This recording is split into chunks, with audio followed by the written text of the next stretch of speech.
Alright, we're back with video number 2 on Dreamweaver. This video I'm going to show you how to make a file from scratch rather than just transferring what we already made into Dreamweaver. So, first thing I like to do before I even start in Dreamweaver is set up my folder structure. And in this case I'm just going to go ahead and set up my root folder. So I'll just make a new root folder. So this is a new website. Okay. And that'll give Dreamweaver something to work with. So we can go into Dreamweaver now and just create an HTML file. And you'll notice one thing about creating an HTML file in Dreamweaver is it populates a lot of the most common and things you're going to need for sure elements for you. So your doc type, which we haven't talked about in this class, that's more of a web design class topic, but you should look into doc types on your own there. The W3C has some good information on that. There's also XML declaration inside the HTML tag, which we haven't talked about, which is not part of CSS, so we don't really talk about it much in this class. But you should look into these. Again, though, the cool thing is Dreamweaver adds these on its own, so you don't ever have to memorize those long doc type URLs and all that stuff. So it's added the head section, it's added the body section for us, it's also added a title that you can change, of course, to whatever you'd like it to be. So it's kind of cool because it kind of starts us off with a lot of the stuff that we don't want to write every single time. So it's stuff we're going to write anyway, so Dreamweaver says, I'll write it for you. So let's go ahead and save this inside this new folder here, and this will be my index page. Alright, and now let's go do that same thing we did last time, which was go to new site and manage the site, set it up. So set up my site name, where it's located, double click on the root folder and select. Okay. And there we go. There's the index file inside the root folder. So we're all good to go there. Now, the other thing you can do is once you've set this up, is you can create new folders. Right, you're going to need them anyway, so there's your images folder. I'll make my CSS folder.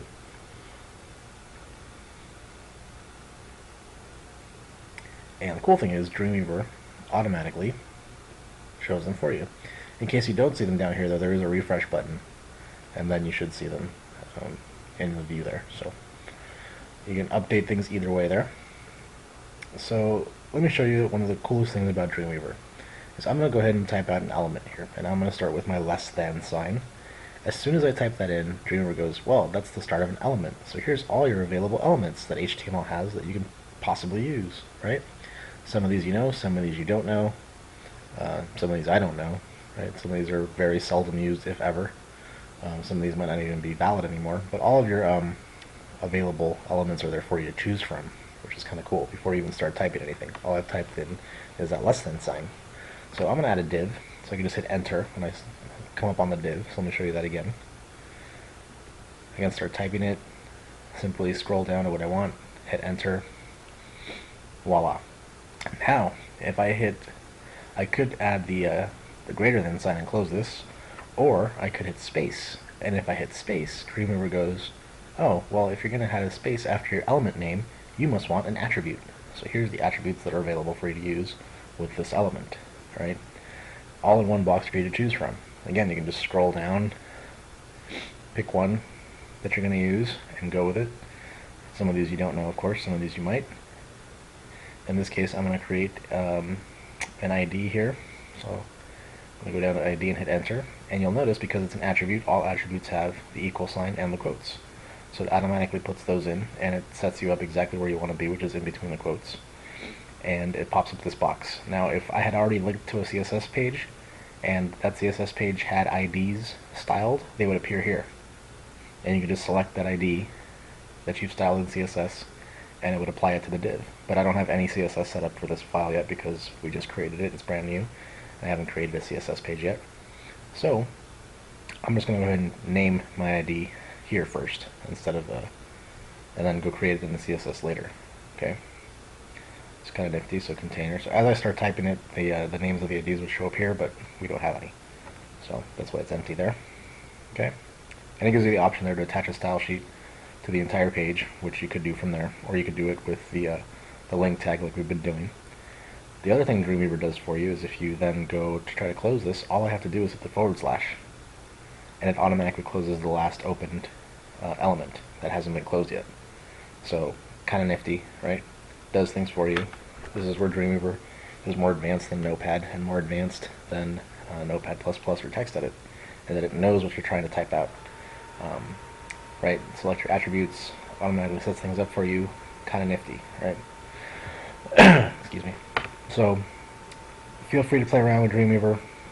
It does, all of this pre-populated stuff for you, which is kind of nice. If you've only worked in Notepad before, this is going to be such a nice upgrade for you guys. The other thing is, don't be afraid to just mess around with the menus here and insert things. If you understand code, you can easily delete things and set them back to normal. Just play around with it and see what it does. You're not going to really break anything. So, lastly, there's a CS Live thing available in Dreamweaver CS5, where you can preview the website you're making in multiple browsers. Okay, and you can do that either on your own if you have multiple browsers on your computer, or if you don't, you can just click on this browser lab, and this pops up. And what this does is it shows you what your website would look like on various browsers in one window. So it would show up down here where it's loading. Now this is going to show up blank because obviously we haven't created anything yet, but it would show up what it would look like in Firefox 3.0, or you could change it to other browsers. You could also insert more browsers in there if you'd like. In order for this to work, you do need an account. You'll notice my name's at the top. It says Welcome Carlos up at the top. It's a free account with Adobe. All it asks you for is a username and a password. So the first time you use this browser lab, if you've never created an account with Adobe, it'll ask you to create an account, and you could use that for free. So it's kind of a cool tool. There's also a bunch of other really cool, nifty things Adobe's adding through their CS Live program. So take advantage of those.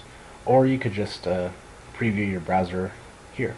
Click on this little globe, and I have Chrome, Firefox, and Internet Explorer set up for me to preview in. So we'll just open this file using those browsers, and you can edit your browser list and add more browsers if you have Safari, or if you've installed Opera, or any other browsers you've installed.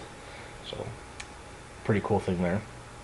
Alright, always be sure to test your website in multiple browsers to see what's going on. And that's it. That's some of the basics of Dreamweaver. Dreamweaver is very powerful. It can do a lot of other things, but those are just some of the things to get you started. If you want to learn more about Dreamweaver, I would recommend taking the Web Design 1 class and then the Web Design 2 class at Kenyatta or anywhere else, and you'll learn more about this specific text editor. So that's it for Dreamweaver.